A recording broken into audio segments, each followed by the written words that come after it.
everybody? Welcome out to our Sunday night live stream. We are doing tattoo legal news this evening. There has been a couple different news stories that came across the line this week that were pretty impactful. Two of them for the United States. Actually, one of them from the United States. Two from the international desk. And two from the international desk. One from the national desk. So we have a pretty good show lined up, and we are looking forward to doing this tonight. I see we got a crowd in here already. Just let me know we sound good, look good, everything's cool, and we'll get rolling. Thanks for the comment, Medusa's Noggin. I really appreciate that. As I try to launch my TikTok, everything helps. Yeah, man, Justin is desperately trying to crank up his little TikTok status, and, you know, got to give the boy some love. But, I mean, it's embarrassing, but it's what you got to do now, I guess. No, man, I'm actually starting to enjoy it. So as much as it's a pain in the ass, I'm okay with it. Your TikToks are nice, man. Yeah, man, I'm getting better at it. It's I like the fact that I don't have to edit some of my stuff on DaVinci. I can do it right there on TikTok, on the app. Makes it a hell of a lot easier. Glad to see we got some regulars in here tonight, man. This is going to be awesome. Super, super looking forward to this. Got Luz hanging out down there in Mexico. Good to see you, Luz. Luz actually he's got a couple Zeke Owen books that he just received. He was talking to me on Facebook about them. He doesn't have them in his hand yet because they got shipped to his sister's house. So Christmas time, he's going up there, I guess like L.A. or whatever, to get them. Yeah. And I was like, dude, send me pictures and stuff. So, but anyway, if you can, message me or private message us where you got the books from. I'm interested to know. Yeah, well, one of them was from a tattoo artist down in Mexico. He told me the gentleman's name, and I don't remember off the top of my head. But I think we should we're going to start with the first international. And then we're going to go to, what's up, Drag? Drag is at the tattoo convention watching us. Nice. We're going to do the first international. Which is Germany? Yeah. And then we'll do the United States. And then we'll go back to international. So this way we're bobbing and weaving with all of our listeners from all over the place. I do not have a FTW tattoo like Justin. You know why? Well, there's really no reason why. I think what it was is I actually had pieces planned out as I was going. So if you've seen my tattoos, I don't have very many small tattoos. I was planning out big pieces as I was going. So that's part of the reason why I don't have too many names and stuff like that. Do you know what big gnarly biker guys tell their moms FTW means? No. Forever Two Wheels. Oh, there you go. That's what it works. That's what my mom thinks FTW means. Forever Two Wheels. So our first story is actually going to take us to Germany. I found this one pretty Home of interesting. The Schnitzel. Yeah, and because this is a topic that we've touched on multiple times here on our show about proper sterilization and hygiene and aftercare, and it kind of encompasses all that.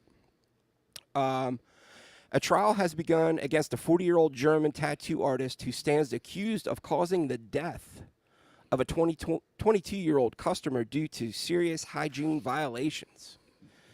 The 22-year-old victim got a Grim Reaper tattoo on his forearm in a makeshift at-home studio that didn't comply with standard rules around hygiene. As a result, he developed a severe bacterial infection that spread throughout his body and eventually led to his hospitalization. Tragically, the infection got into his blood, and the man passed of multiple organ failure soon after.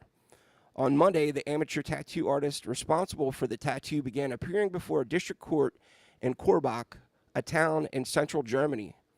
According to the public prosecutor's office, there were serious hygiene deficiencies in the application of the young man's tattoo, resulting in the infection that eventually took his life. The tattooist, who works as a bus driver, has also been accused of eating a burger during the tattooing process and using partially expired ink. He also failed to change his gloves during regular intervals in the session, did not wear a face mask, and did not use soap or disinfectant in the restroom. Yikes. I mean, look, the face mask, but not changing your gloves and then not even having any kind of soap in your bathroom after you just went in there and, you know what I mean, took a slash. I mean, so if the infection is genuinely from the tattooer, he deserves to go. He deserves to go to jail, because you would. I mean, anybody that tattoos knows that it's not sterile. It's clean. It's medically clean, because we're not tattooing in an operating theater. Right. But to pass infection through negligence, I mean, you got to be really, really negligent. Right. Like, you got to be. I don't think it has to do with the burger as much as probably his surfaces were filthy. I mean, it would have to be something like that. No barrier, maybe using the same needles on different people. I mean, I couldn't. And you know, tattooers we're all vulnerable.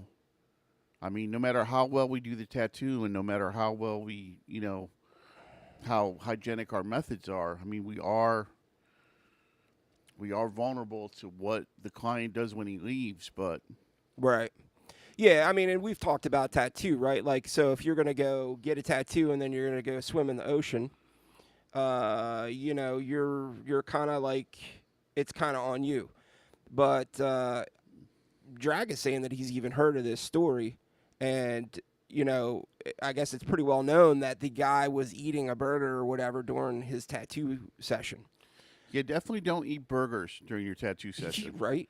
I mean, like just a the fact salad, you know. well, just the fact that you're eating, period. I mean, Stephen Street just said witnesses, and I don't know if there is witnesses or not, but you know, apparently this is going to court, so I guess they'll figure it out soon enough. I don't know. I just thought that was pretty relevant to some of our recent topics where we've talked about some hygiene issues and, you know, the fact that, yes, there could be very good, amazing, at-home kitchen magicians, you know, tattoo artists. But the fact is they might not have the know-how to do a sterile environment, not sterile, but you know what I'm saying, a clean environment in their house to do tattooing properly. And then that's going to create problems. So the other part of that is the expired ink. I mean, we're talking about somebody that's using ink that's, you know, they might not know that there's an end date or whatever because they got it off of. Don't get your ink on Temu, kids. Right. So all valid. But I don't think. I mean, I honestly don't think it's the burger, man. I think it would have to be. It would have to be filthy. I mean, it would have to be filthy. You know what I mean?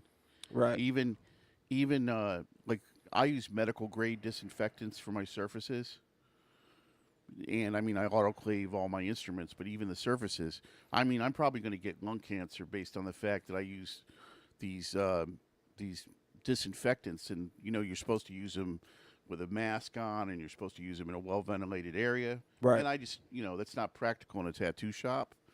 But even with a general disinfection of an area, even with the simplest precautions, you know, it severe negligence on this guy's part.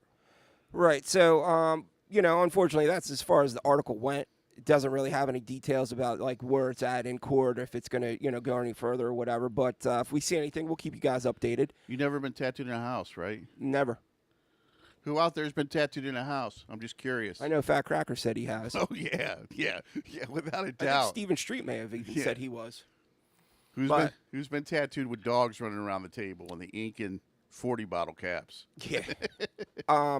This guy. Yeah, no, man. Like I never really had to, you know, do that. I always had access to, you know, proper tattooing. So, Drag said he has. Fat Cracker said he has, and then Luz said he has. Okay, so there's more than I thought. Dude, you ain't shit if you ain't got some bad tattoo work. Stephen Street said yes. I don't have any bad tattoo work. You beg to differ? I mean, there is. There is one sus. Yeah, there is. Yeah, well, he said it was going to be sus, so I can't blame him for that. He was I at mean, least honest about it. The one on the back of your leg. Oh, I'm sorry. Yes, I have Yeah. two. The one on the back of my leg actually wasn't a bad tat. It looked okay. It just didn't. It wasn't applied properly. You shouldn't be slamming that much ink into somebody's body. Yeah, I mean when they're taking the machine and they're going like this. Yeah. Yeah. Did you see the thing I sent you about the person put a piece of like cling wrap over a glass? Yeah. And was that legit? I Okay. don't know. Anyway. I saw this thing today. This guy was doing this thing called pendulum shading, Okay. where you flick shade forward and then you shade backwards. And I mean, it was a short. I mean, it was getting Millions lots of of views. Yeah. And I was taught personally to never shade backwards. Okay. So next up, we have a story from the United States that is definitely picking up some traction. I've seen some shorts already made about it, and the news is only a couple days old, so it's still pretty fresh. And we wanted to share it with you guys because, again, this is also another topic that we've talked about in past episodes, and this is just as of September 11th. The state of Michigan has now made it illegal for numbing creams. The one video that I watched that actually pointed me towards this article was the fact that bacitracin, or is it Bactine?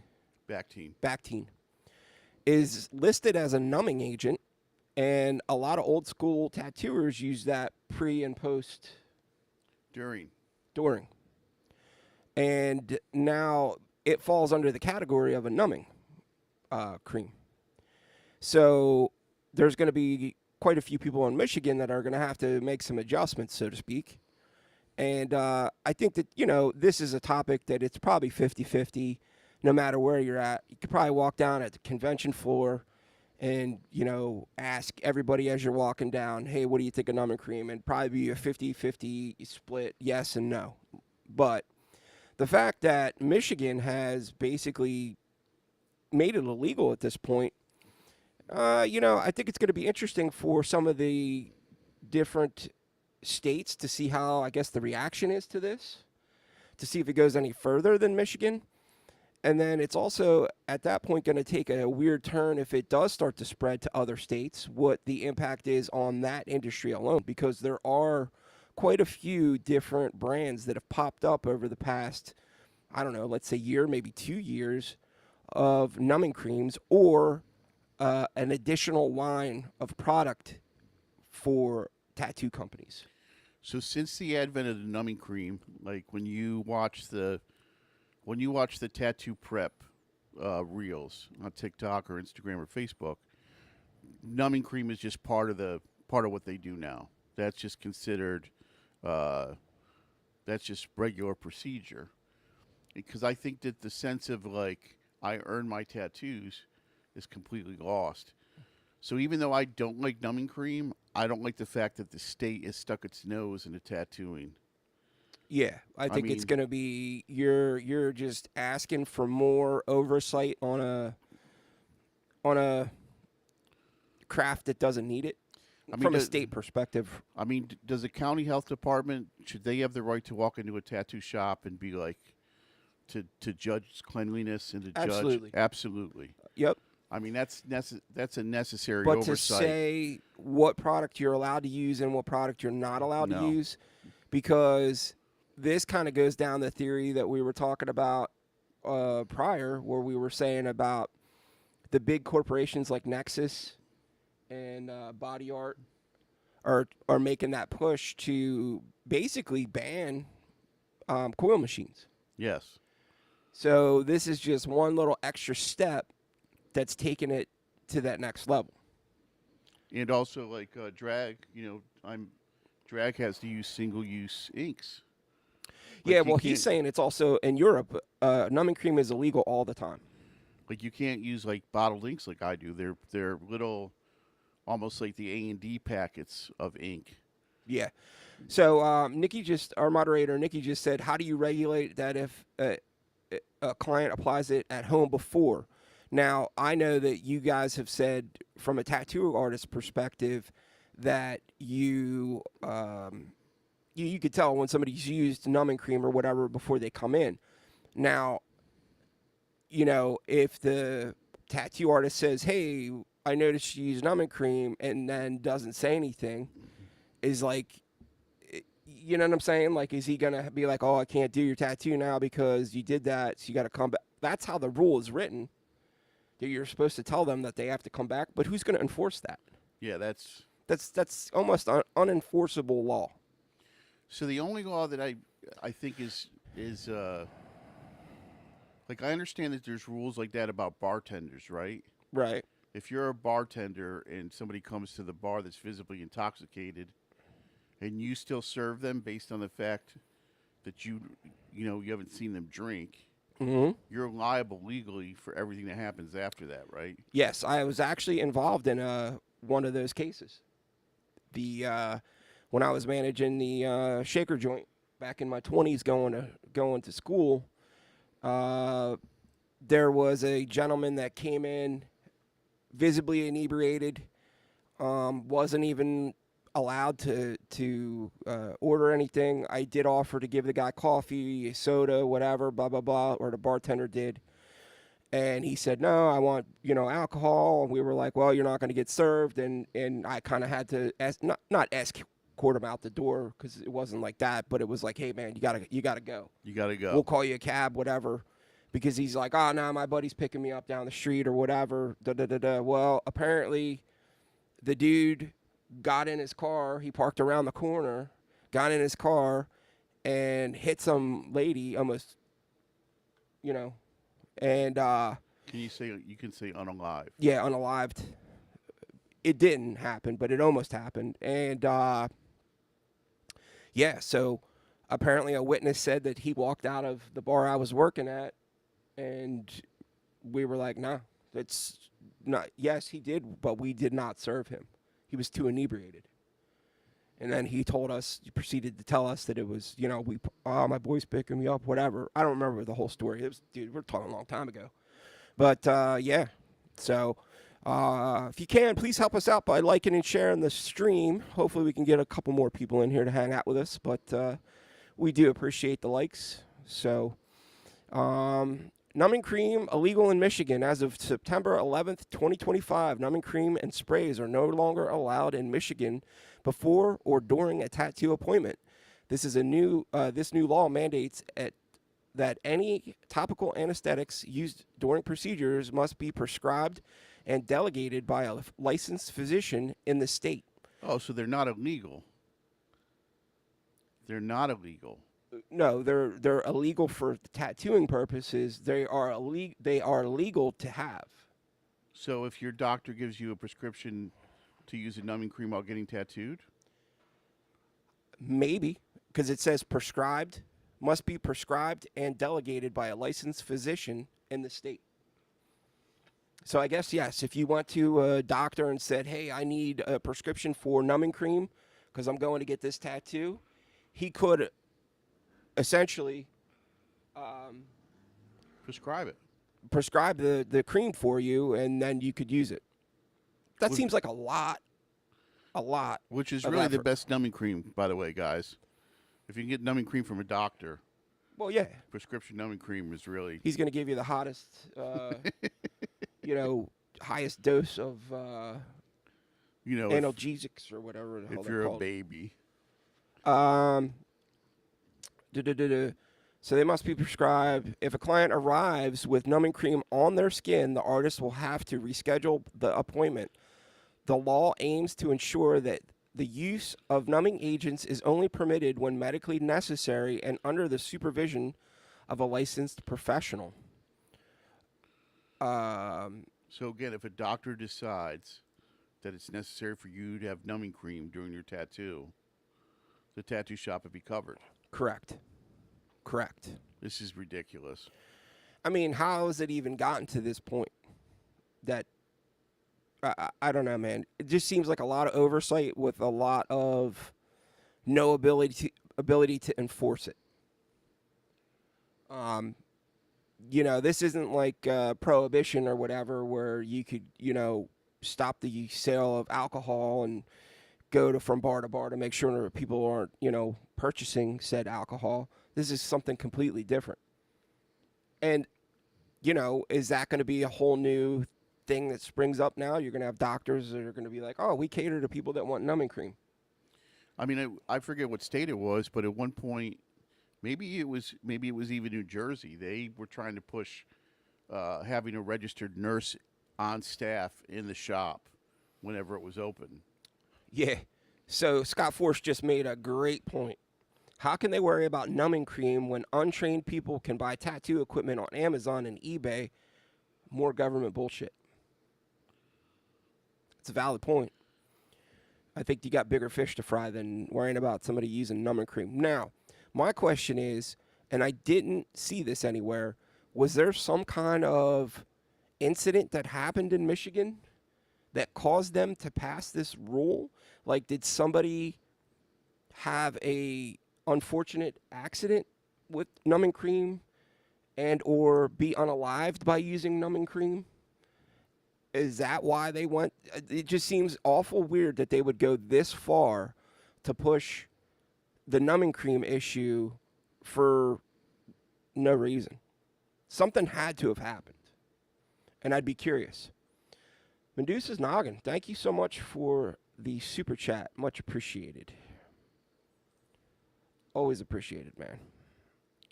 I mean, if I were cynical about government, I would say that somebody that's connected has an interest in numbing cream, not being manufactured, or who knows. Okay. There might be some business interest.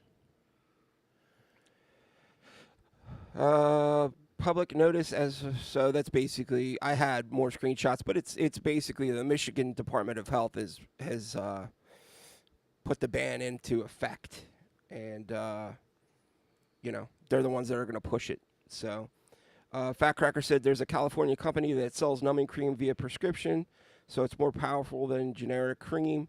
But the funny part is you never see a doctor, and you get online from a robot doctor. Thank you, Sarah, for the $5 super chat. Much appreciated. I mean, have you explored any of the what are the online doctors called? Like they're like teledocs. Yeah, the teledocs. They you can.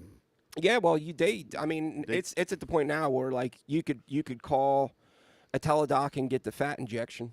Yeah. I mean, and there's really no oversight on that. It's just basically talking to somebody on the phone saying, "Hey, I'm 50 pounds overweight. Can you give me the shot?" Yeah, and it's not like 1,500 people have gone blind. And Scott just said, yes, big pharma is everywhere. I mean, it's. Did you know that? What? 1,500 people are suing. I forget which one it is. Okay. Because of blindness. Really? Yeah. Yep. Ain't that a bitch, though, dude? You take a shot, you get thin, you're like, yeah, and then you're blind, and you can't even see the fact that you're thin. You take a shot to see your junk. And then you can't see your junk anyway. Hopefully you got to see it for that quick glimpse of, it's so much bigger, before you lost your sight. Yeah, only the highest brow humor on Two Fat Guys. It's true, though, man. You know what I mean? Like, dude. So if you're not fat, you might not realize within the fat community, the fervor over the fat shot, or Modesto or whatever it's called. Like, I mean, online, because I mean, everybody, it's the miracle, right? Everybody's going to get this shot and lose weight, and it's just going to be bang. So Scott said it at the Port Huron show, the health inspectors told us, told us this. He said, I don't use numbing cream or numbing crap anyway. It stiffens the skin, but they have no reason. Bactine works great on scraped knees.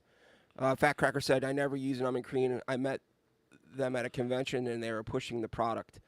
Yeah, I mean, dude, that's what I'm saying. Like, I've seen a serious increase over the past probably year of companies that are coming out with different numbing creams and stuff like that, to the point where, I think there used to be like, 3 or 4 of them that were pretty well known, like Dr. Numb, Speed Numb, the TXRT, whatever the hell that one was. And then now it's like, dude, like Sanoderm has a version. So I'm gonna out my girlfriend. My girlfriend uses numbing cream, and so she bought a thing of numbing cream, and then a couple months later she bought another one, thinking it was the same, because it was the same box, it was the same format, same lettering, just slightly different name, and just not as good, and yeah. So you're buying some, Chinese knockoff. You're buying a Chinese knockoff. Thinking it was the same one that you bought. Yeah. Not me, personally. No. Yeah, I got you. So it appears that, so moderator Nikki just said, it appears the law is based on FDA warnings that creams can cause seizures and breathing problems if applied wrong. Okay, well, that makes sense. But I'm saying, though, something had to have happened in order for them to go balls to the wall and pass a law. To pass a law, yeah. You know what I mean? Like, this isn't a one-off instance of somebody put on too much cream and then they, Unless the Michigan tattooers got so mad, they rallied the politicians. Maybe. They were just like, stop them from using numbing cream. Fat Cracker said, if you have a heart condition, you should never use numbing cream over the counter or prescription. That's interesting. Okay. So guy uses numbing cream, takes off the plastic, washes off the numbing cream, and comes into the shop. Yeah, you wouldn't know. I mean, you would. And Okay. putting on the stencil, a tattooer would know the difference. Right. But you could probably, I didn't know. Yeah. That's part of the reason it's unenforceable. That's what I'm saying. I mean, it's, we're not talking about something that's like as blatant as walking into a shop as a health inspector and saying, hey, all right, man, let me see your setup. You know what I mean? So, did I ever tell you about the drunk kid that I carried out? So he was a little guy, you know what I mean? He was in his 20s or whatever, and he came into the shop. He had a big gulp from 7-Eleven, and it must have been full of alcohol, because from the time he signed the paperwork to the time that I had set up and he was ready to get tattooed, he went from sober to shit-faced. I mean, like that. So, I can't tattoo you. I can't tattoo you. The argument ensues. Finally, I scoop him up bodily, right, put under my arm. And he, I don't know what he thought was going to happen when I got him outside, but picture, I'm carrying some kid out sideways, and he's got his hands on the door like this, screaming, don't let him take me out to the parking lot. Don't let him take me out to the parking lot. I'm like, dude, I'm just trying to get you out of the shop. I don't understand how, in this day and age, anybody would even think that it was okay to come into a shop and, drunk or whatever and expect to get tattooed. But, Yeah. I don't know, man. I just, I think it's interesting that it has gotten that far that we're now passing laws about it. And then the next question, like I said earlier, is, will this prompt other states to go ahead and try to do the same thing to pass more laws? And if that's the case, to me, this is the big pharma dipping their toe into the legal realm and going to the next route of what we were talking about earlier, where they have talked about doing a push to ban quill machines. So this way everybody has to use single-use, rotary machine, take them off, throw them out, boom, boom, boom. But then, there's also the other part of that, and I've seen multiple people talk about this, is all that ink up inside of that. yeah, rope. like most people, I don't want to say most people because that's probably a bad way to put it, but there are people that don't know you have to take it apart to actually clean it to get rid of the stuff in there. So just found it interesting. And I was just thinking about it. I imagine there probably has been times that different industries, right, have been cited for using unsafe equipment, and they've been required to change the. I was thinking, for instance, the sawmills, right? Probably at one point they went to the sawmills and they made them change the open blades and the dangerous conditions within the sawmill. Yeah. Like heavy industry, obviously, has probably undergone. Multiple things. Yeah. What's up, Justin Smet? Welcome to the show. What's up, brother? I was actually just watching this thing today. So, you were just saying about like factories and stuff like that have a lot of OSHA, whatever. I was watching this thing where this guy that he worked in a factory that was making hammers, and they were pressing the wood into the anvil part of the head, right? And at the end there was like these chips that curled up, and the dude stuck his hand in there while the machine was still going. And apparently the dude does it all. This was in some country that, and he was putting his hand in there, and everybody in the comments was like, "Oh my God, dude, I can't believe that guy just put his hand in that press." Because, dude, that thing comes down, brother. There goes your hand, dude. Justin Smet just said, Jesus, man, I can't talk today. I haven't used numbing cream before. So I had a video from a few years ago of a guy getting caught in an industrial lathe. Dude, yeah, man. But so check it out, man.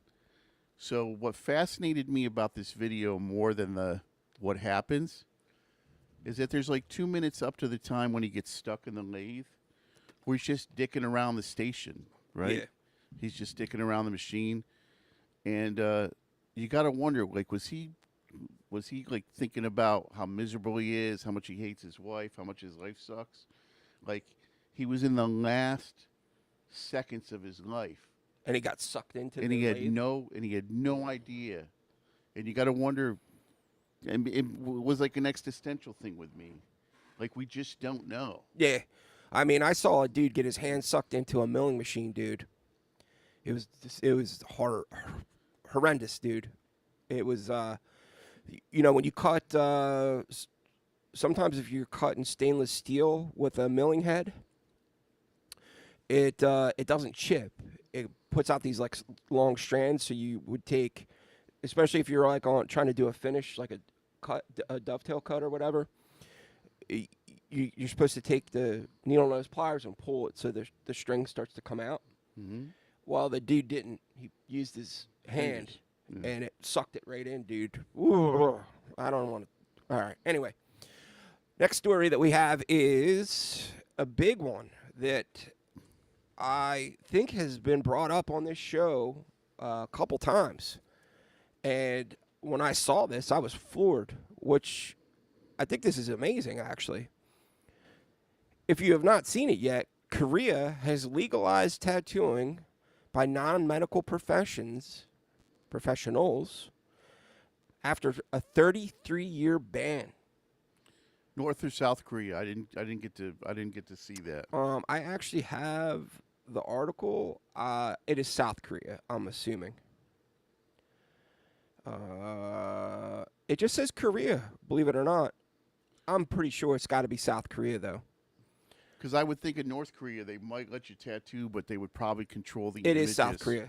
It is South Korea. They would probably control the images that you could tattoo. Well, the funny thing is, man, I posted this on my TikTok, and there were a lot of comments that were more geared around, okay, cool, man, they're allowed to tattoo now. Wait till we see what kind of work comes out of South Korea.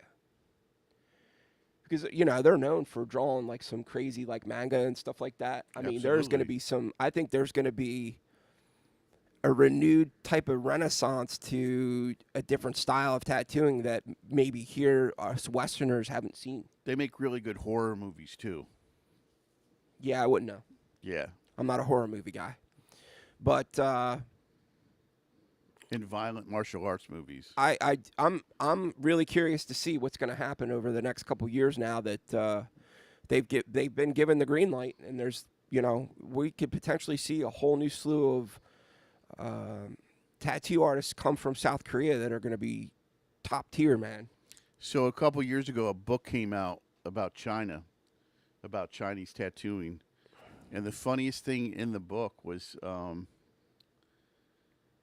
they were tattooing figures and symbols that we would never tattoo in the West because they have no point of cultural reference for it. You know what I mean? Like Horiyoshi famously did this tattoo of Temna Hajin, which is like a super evil Buddhist deity. Okay. And I mean, people in the West, he published that in 100 Demons. People in the West got that tattoo and not really realizing, what they were getting. They're like, oh, this looks cool. So Fat Cracker just said Grace Neutral did a good piece on South Korean tattooing. It's on Vice. I'll have to check it out. Actually, I want to say I saw that because I could have swore I saw pretty much all those ones that she did. That she trips me out, man, with the eyes, with the blacked out eyes thing. That I can't get used to that. But yeah, I'll have to check that out. I could have swore I've seen it, but so I do actually have the article. I'm going to go ahead and pull it up for you all so we can take a peek at it together. I'm sure some of you have already seen it, but I figured it's worth showing. All right. And share the screen. So, the National Assembly voted overwhelmingly Thursday to legalize tattooing by non-medical professionals, ending a decades-long ban that had criminalized the country's thriving tattoo industry. The landmark Tattooist Act passed a plenary session of Parliament with 195 votes in favor and 7 absentee out of 202 members. Despite the popularity and cultural acceptance of the body art, non-medical tattooists in Korea have faced potential criminal punishment under the Medical Act since 1992. The Supreme Court ruling it classified the practice as a medical act. The move marks a significant legislative shift after 33 years, finally bringing the practice out of the legal shadows. Under the new law, both tattoos and semi-permanent makeup are defined as tattooing acts. It establishes a licensing system granting exclusion recognition as tattooist only to those who obtain a license. So it's pretty interesting, man. I mean, I think that we're always for more people being able to tattoo and being involved in this. I think that culturally, I mean, right? You want to have good representations from other cultures, especially that we don't get to see on a regular. Yes. I think it's always fascinating to me to see tattooists from other countries that have different ideas of tattooing and stuff like that. So, And like what you were saying, when you get into like when I was first looking at Japanese tattooing, I began to like examine other forms of Asian art, Korean, specifically Chinese and Korean. right. And with a little bit of like observation, they can be radically different. You know what I mean? Yes. Like I can usually, if I look at a print or something like that, I can sometimes tell where it's from. Right on. Yeah. Yeah, man. You know, the first two things that come to mind for me are definitely the you know, stuff that's coming from like Japan, stuff like that, and then the Polynesian stuff, right? Like it's just stuff that we don't normally see here in the States, and just seems very. It's cool to me because it's something new, something different. Um, so I'm really looking forward to, man. Good luck to them. Hopefully it works out and everything gets up and running quick. I'm sure there's probably a ton of people that have been doing it underground that are ready to throw the switch. Throw the shingle out. Yeah, like yesterday. Yeah. You know what I mean? Like kind of how here in the United States there was, like Jersey passed the legalization of the, jazz cigarettes. And The dude, wacky. yeah, man, it was like literally within the week there was dispensaries up. So the shop is in Mooresville, Pennsylvania, which is right across from Trent, New Jersey. And I seem to remember that I seem to remember there was a dude that had like an ice cream truck sort of thing, even before things were made legal. Oh yeah, That just sort of drove around Trenton. the Jersey Weed Man. Yeah. I mean, like, dude, those guys were pushing for that for a long time, which, I don't want to get into that, but it's same kind of thing though, where they were like so ready for it to happen that the minute it was legalized, they were like, bang. So I'm assuming that there's going to be some people in South Korea that get a jump on it and get going, which is cool, man. Like I said, I'm looking forward to seeing some new work coming out of there, and we'll see what goes on. We do have, I said originally that we had 3 stories. We actually have a bonus story. I totally forgot about this last one. I don't know. I'm not going to be able to play the video, but there was a gentleman. He goes by the name Marquis. He's from either Ireland or the UK. He's got a bunch. He's 562,000 subscribers. Well, he did a video on a topic that we had talked about in the past, and that is the Tattoo Gate. Tattoo Gate. Before we get into that, did you guys see the new thumbnail? Did you like the new setup with the trying to make it look like we were sitting at a news desk? It was, yeah, man. That was the best picture I could find of Justin that wasn't, like off. But I tried to make it look like we were sitting at an official news desk. So I think we're going to use that going forward when we try to do news stories. Not that we cover news that often, but Now, Tattoo Gate is the girl. yeah. So let me explain it. Yeah. So there was the girl in Canada that was charging beyond the normal. Hey, you got to put a deposit down for a tattoo.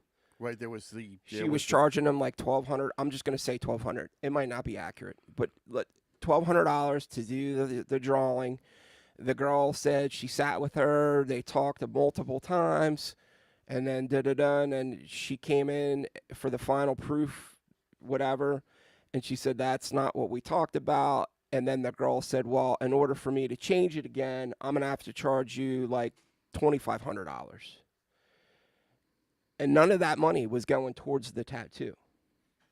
So essentially, the girl got scammed out of $4,000 for a tattoo because the girl was charging these exuberant amounts of money just to do the drawings. So I remember we looked at her website, and all those fees were laid out, if I remember right, like the consult fee, the drawing fee. Yeah, but I don't think there was anything in there that was like listed as a redraw fee. So I think that the people were walking in there going, okay, man, I'm okay with paying X amount of money, which was some crazy number. I'm saying it was $1,200. It might have actually been more. I really feel like it was $1,500, but yeah, there was nothing I don't think listed on there about like the extra monies that are due for a redraw. So the girl did the video. It blew up, and then all of a sudden, another person on TikTok came out and said she had this similar experience.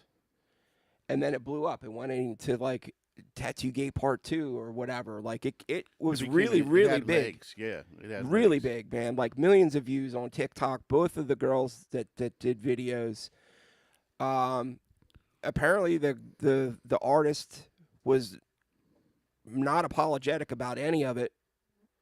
She was just like, hey, this is what I charge. This is, if you don't like it, go somewhere else. Blah, blah, blah, blah. So I thought it was over and done with.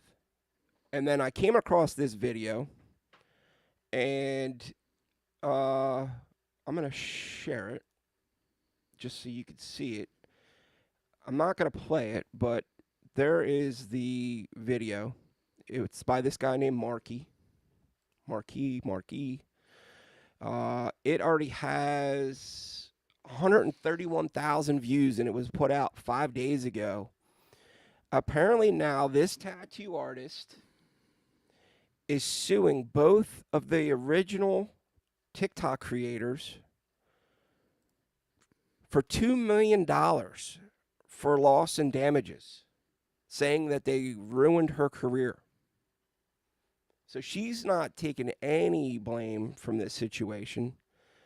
And she's saying that because these two creators caused this conflict, they have essentially shut her business down.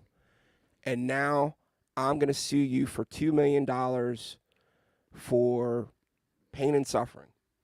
Now, in this video, they talk about how the tattoo artist said she won the case, was going all over the internet. Well, that's not the case at all.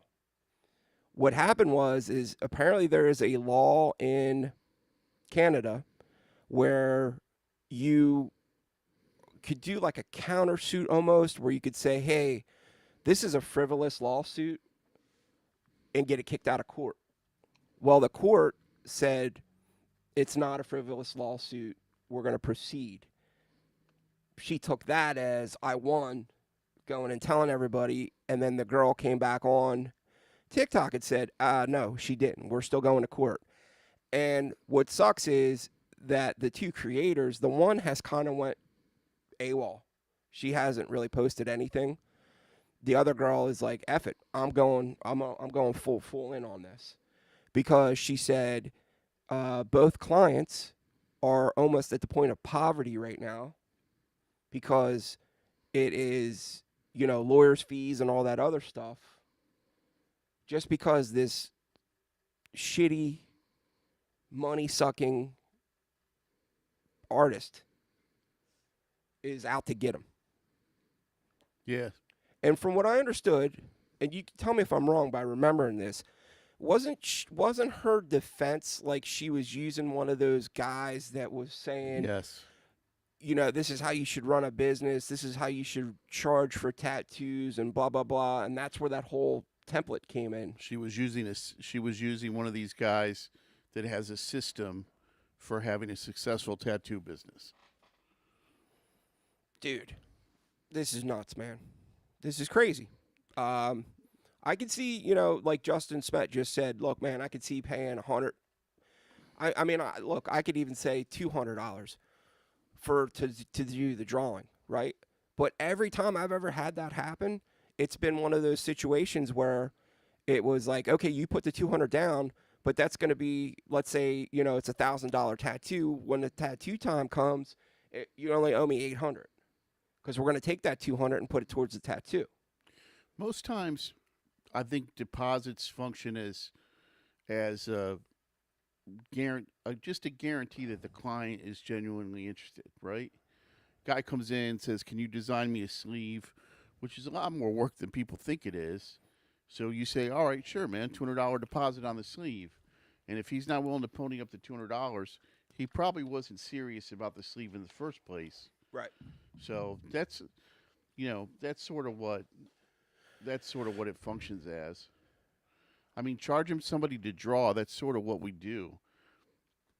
And I would think that, like, personally as a tattooer, if somebody, when people came into me and asked for back pieces, I was honored. Right. Like that's a pretty that's somebody making a pretty big commitment with me, Yeah, yeah. and I don't know if I would charge. I mean, yeah, So, Justin Smet just said it's like the artist that won against WWE for displaying the tattoos that are on Randy Orton. And so they have to give him royalties to show his tattoos. I do remember that. We actually talked about that when I did the Kat Von D episode. same thing with NBA players. Mm. Uh, Sarah, OG Sarah, said the tattoo gate artist is horrible. She works in the same city I work in. I have even had a consultation with her once, and her prices were so outrageous. I told her I couldn't afford it. She wanted to charge me like $3,000 for a shoulder piece or something insane. Uh, and I ended up paying $400 for my shoulder piece. There you go. And then this person, chemist, said I was charged $250 for my Gma's name in cursive. Okay, I mean that seems a little bit high for the whatever. So the case I'm most familiar with is, I think it was, maybe it might have been Nike actually. Maybe that's why they're getting into tattooing. There was a Denver tattooist that did a custom piece for a guy in the NBA, and either it was a video game company that used that tattoo, or it was a company that used it as a centerpiece for a marketing campaign. So that tattoo artist from Denver, he sued. What's up, Artie? He's like, you can't use my intellectual property. Wait, because they were using it for promotional. They were using it. It was a centerpiece. Yeah. If I Okay. remember correctly, it wasn't just. I could see like a video game company being like, not wanting to pay people for factual depictions of NBA players or football players or whatever. Right. But like I could see where if a piece of my art was used. So, like, if you did, let's say, a big arm piece on an NBA player, and then all of a sudden, the new PlayStation or Xbox comes out, and it has the NBA player on it, and they're using it to basically promote the game, and it's on the cover of the game. You're saying that I should get paid. Okay. Now, if the NBA player is just in the game, Then it's different. then it's different. See, I don't know, man. I think that I flip flop on this topic, man. I would at least want a phone call. I guess Okay. that's I would at least want a little phone call. courtesy check. Yeah. Okay. Because I think that we've had this discussion before, man, where it's like after the tattoo artist did it, it's kind of like that's it. That's where you end, right? I mean, I'm trying to remember how I related it to the whole Kat Von D situation, but I think I even said that, because she did win for fair use or whatever, and it was the likeness. It wasn't an exact picture of the jazz player or the jazz musician. Miles Davis. That's who it was. Miles Davis. Thank you. Did So that's where the dude lost in court. And I was, I think at that time we were talking about that, and it was like, well, like after the person leaves your shop, it's now that person's art because they left the shop. They paid you. You did your services. Now I'm the proud owner of that. Right, unless and I think the only exception would be if it was a custom piece, like drawn. I might make it. I would want a phone call if it was a custom piece drawn by me. So Justin just said kind of the same thing I said. See, if it's a tattoo on a person, then the person who is tattooed has to give permission, not the tattoo artist. You already got paid. So I kind of flip-flop on this. There's times where I go, yeah, I agree with that, and then I go, no, I don't agree with that. I guess I don't have a final, like, how I feel about the whole situation. To me, man, it annoys me when I see people being shady and they have to try to do, like, some money grab.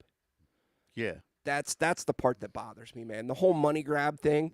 Like, first of all, man, to be charging $3,000 to draw up the goddamn, you're not freaking like Van Gogh, dude. But you understand the business model that says you charge more to make your product seem more exclusive. Like I don't know for sure. I mean, so I could see where uh, a better running car would be more expensive than a lesser running car. Uh-huh. But I don't understand why, for instance, a Coach bag. Why is a Coach bag 10 times the price of a purse? Yeah, I get you.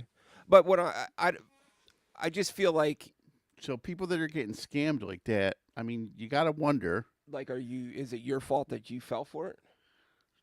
Like Sarah had Sarah had the good the sense. gumption to be like, you know what, this is outrageous, man. This is not even within my wheelhouse. Yeah. I mean, I just think that if you're going to charge somebody $3,000 because it's going to be a really like in-depth drawing session that might take you a week, maybe 2 weeks to do it, then you say, okay, it's going to cost me X amount of money because I'm going to have to put a lot of time and effort into doing this to draw this up for you. There's a fly that keeps like, Yeah, man.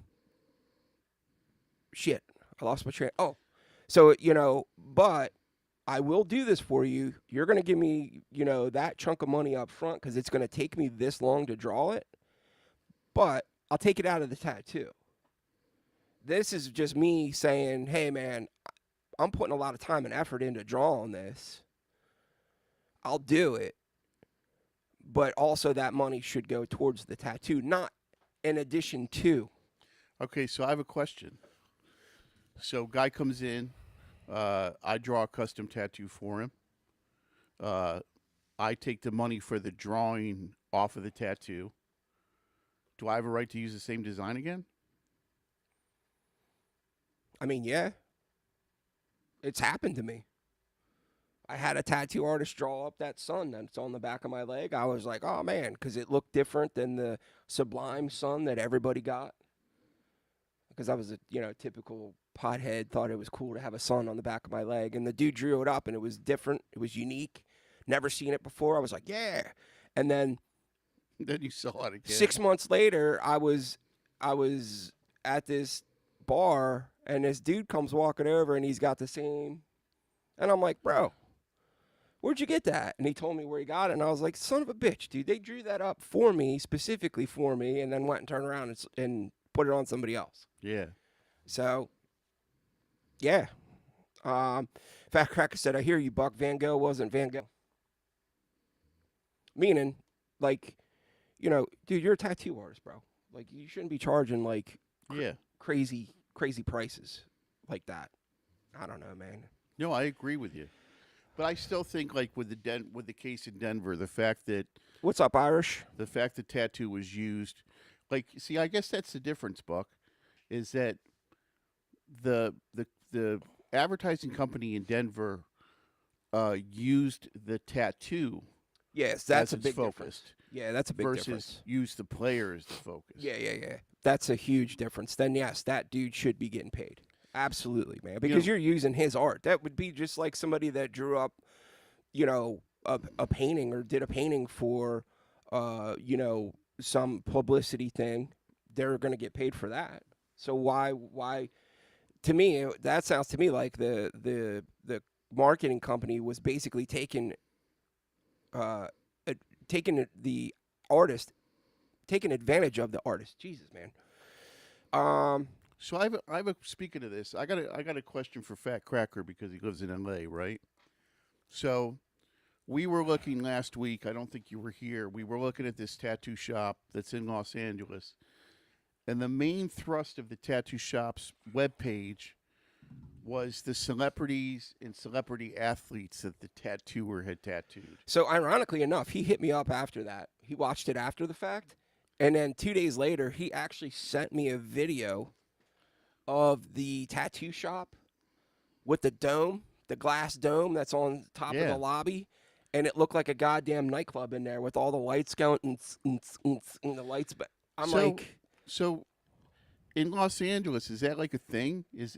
Does it matter more who you've tattooed versus the tattooing you do?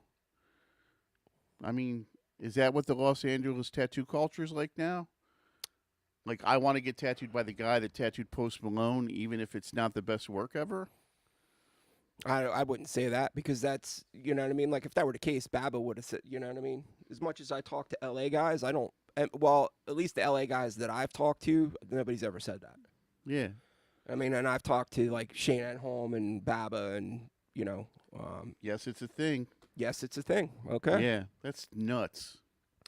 So we got a couple replies to that. Justin Spett said, I mean, in the 90s, Tasmanian Devil was used all the time for Flash. Until Warner Brothers sued. Yeah. So that's interesting. So with National Tattoo Brand, which was J.D. Crowe, and it was the first sort of it was the first big the first big company to do color tattoo flash. Yep. On the oldest sets, you can see like Batman. You can see the Looney Tunes characters as the Looney Tunes characters, and then I would say around the early '90s, all the sheets changed. Yeah, they were gone. Yeah. Right. OG Sarah said, if someone drew me a custom tattoo, then also tattooed it on someone else, I'd be upset and probably wouldn't go back. There you go. Yeah, so Fat Cracker saying that he did send it. It was Ganga tattoos. Yeah, dude. It was interesting to see the video. And you could hear Fat Cracker laughing in the background. Because it looked like a goddamn nightclub. Nice. And I'm like, dude, that just kind of shows you the level of...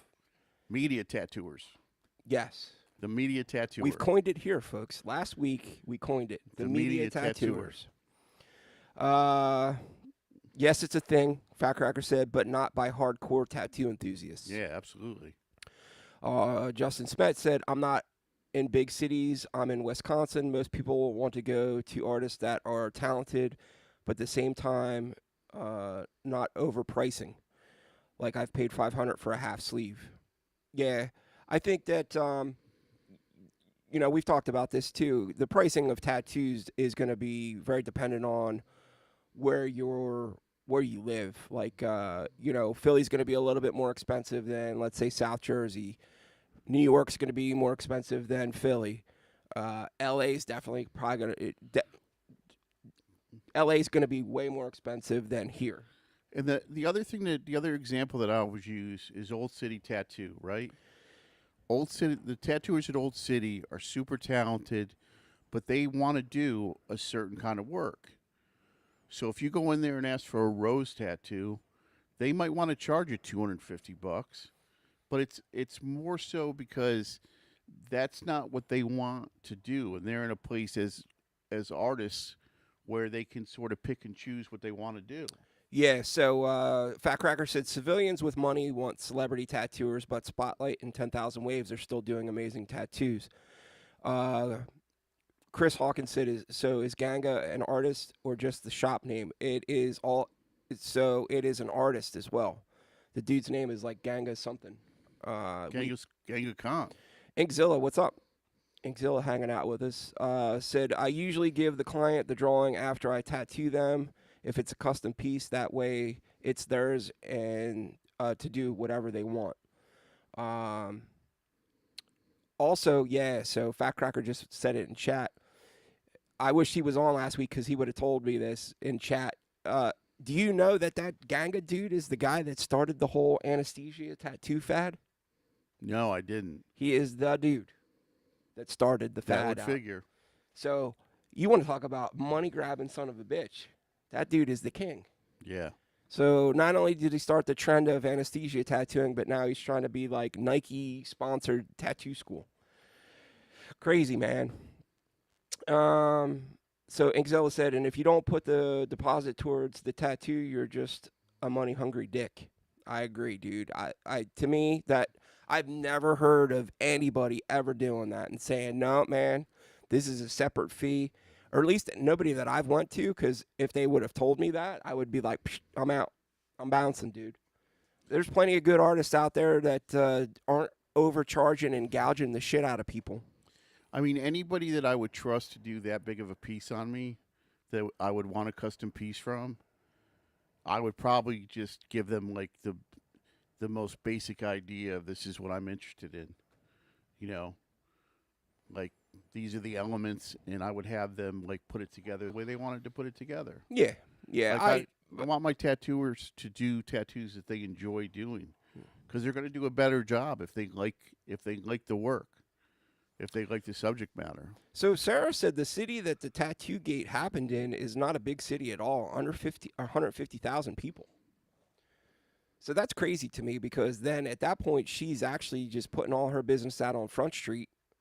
She was going to be broke soon anyway.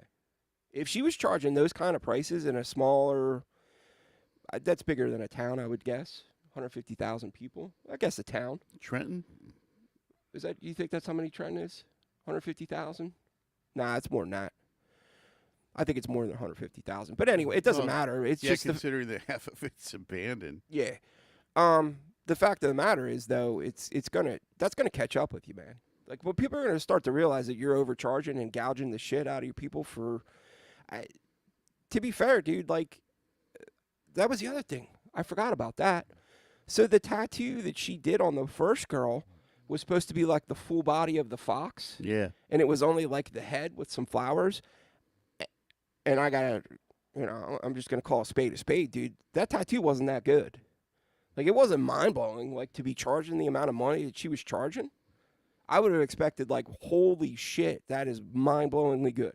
So that's always amazed me about the area where we live. So where we live is located, the place we live is located basically between Philadelphia and New York City.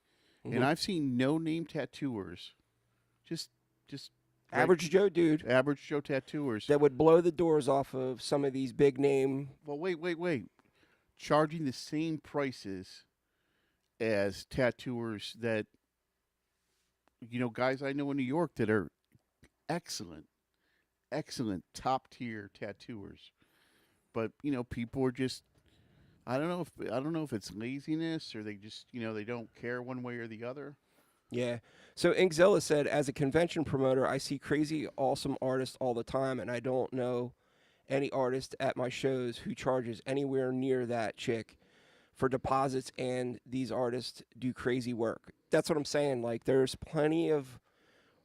I think what it comes down to is sometimes people are just lazy. They don't want to do their research on a tattoo artist, or they get caught up in the whole...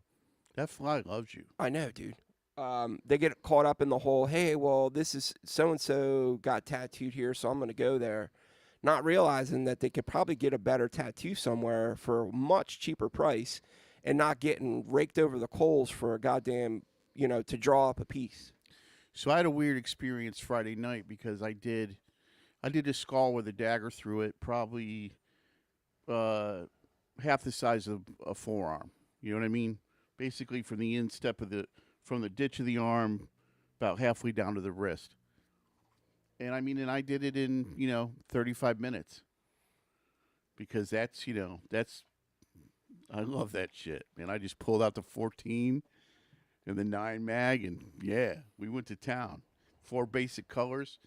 But then I got to say to the guy, like, listen, man, it's $180. Like, I know it only took me 45 minutes, but if you had gone to another tattooer, this tattoo might have taken them an hour and a half. Mm-hmm. Or 2 hours even. And they probably would have paid more. Yeah. So, Inkzilla said, it seems like she wanted to make money with doing as little work as possible.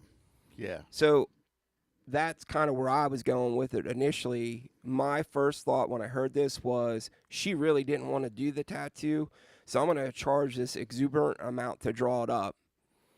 And then the girl said, okay. And then she took the girl's money.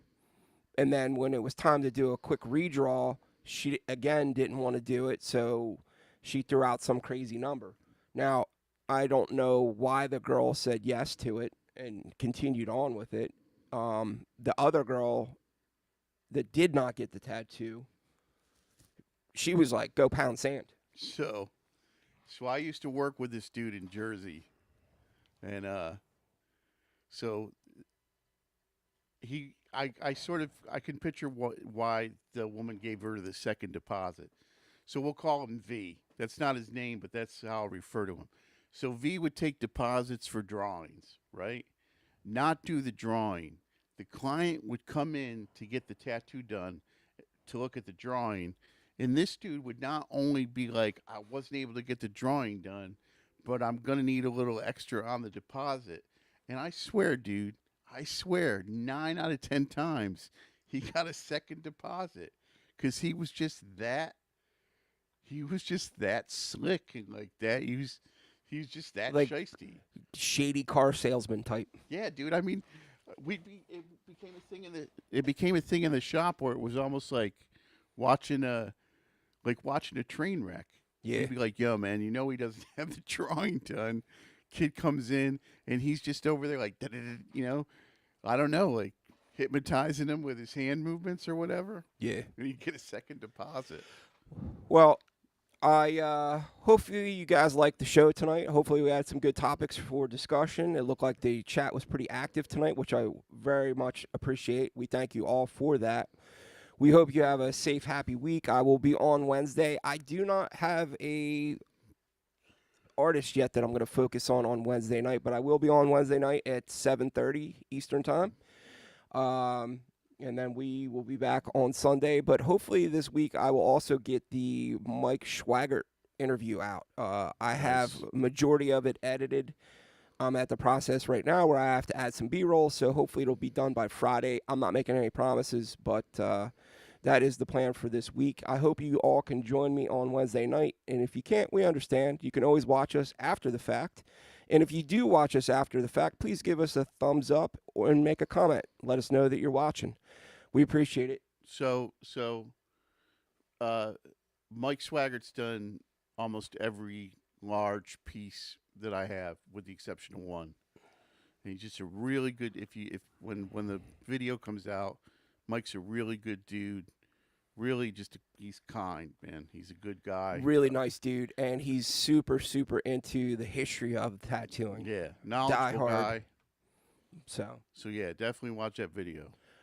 Fat Cracker said, question, why not do a 2-hour show? I don't know, man. Maybe one day. Anyway, have a great night, everybody. Have a I'll good night. see you Stay next week. safe. Peace.